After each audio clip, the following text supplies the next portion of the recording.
உண்மையை சுதந்திரம் கொடுத்ததே இஸ்லாம சமுதாயம் தான். திப்பு சுல்தான் கேள்விப்பட்டிருப்பீங்க இல்லையா? மாபெரும் ஆங்கில சிம்ம சொற்ப திப்பு சுல்தான்.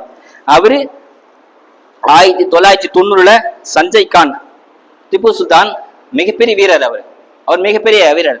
அவருடைய உண்மை கதை எடுக்கலாம்னு சொல்லி ஒருத்தர் வட மாநிலத்தை சேர்ந்த சஞ்சய் கான் அப்படின்றவரு அவருடைய சம்பவத்தை எடுக்கலாம்னு சொல்லி ஒரு பிளான், ஒரு வீகம் எடுக்கிறார். ஏன் சொன்னா வரலாற்று எப்படி மாத்தடிக்கிறாங்க பாருங்க. நமக்கு அதெல்லாம் தெரியதே கிடையாது. 1990 சஞ்சய் கான் அப்படின்ற வடமாநில இயக்குனர் என்ன பண்றாரு, திப்பு சுல்தான் ஸ்டோரிய ஸ்குவாட் ஆஃப் திப்பு சுல்தான் அப்படின்ற டைட்டில் வச்சு அந்த நாடகத்தை வெளியிடறாரு. அந்த சஞ்சய் கான் அவரே டைரக்டர், அவரே ஹீரோ, அவரே திப்பு சுல்தான வேடம் போட்டு நடிக்கிறாரு.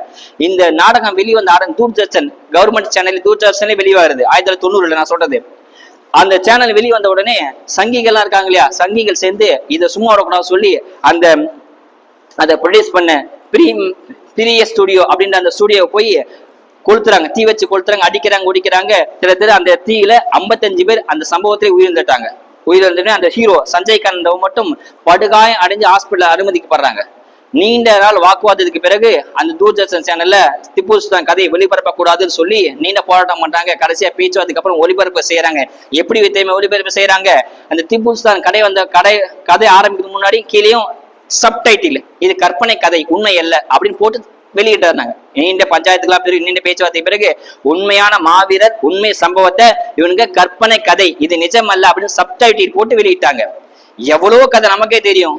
ஒண்ணுமே இல்லாத கதை, ஆகாது போகாத கதை, வானத்துல பறக்கிறது 2 கை 10 கால் கதையெல்லாம் உண்மையா வெளியிடுற இவனுங்க உண்மையான திப்பு சுல்தான் கதையை இவங்க உண்மை கதையல்ல கற்பனை கதையை சொல்லி சப்டைட்டில் போது வெளியிட்டாங்க. இதெல்லாம் யாருக்கு தெரியும்? நம்ம தெரிஞ்சுக்கணும், இஸ்லாம் சமயம் தெரிஞ்சுக்கணும்.